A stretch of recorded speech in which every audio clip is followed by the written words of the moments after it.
Благодарам, председателе. Ово е клучниот закон кој што предвидува интегрирање на овие две второстепени комисии во една второстепена комисија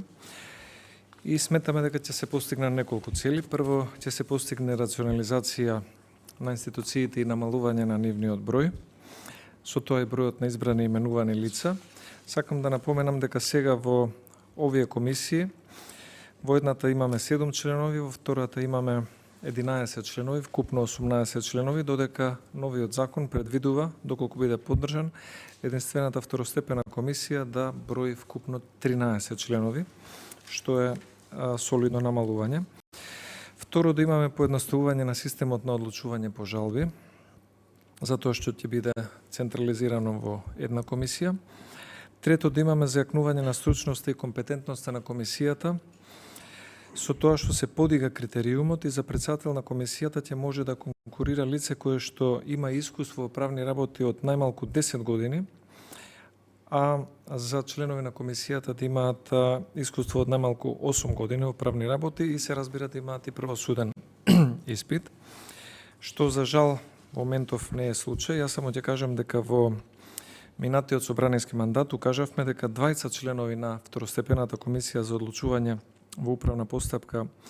и постапки од работен однос во втор степен, Ивана Шапкар и Весна Илиева Лубрич не ги исполнуваат ниту сегашните услови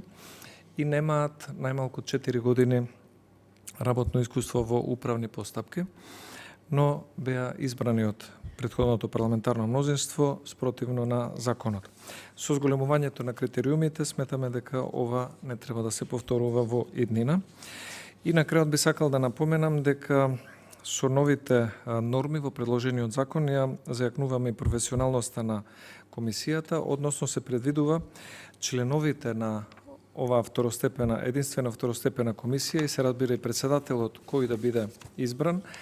не смеат да бидат членови на орган на политичка партија, што сега не е случај, односно председателката на второстепената комисија за одлучување за управни работи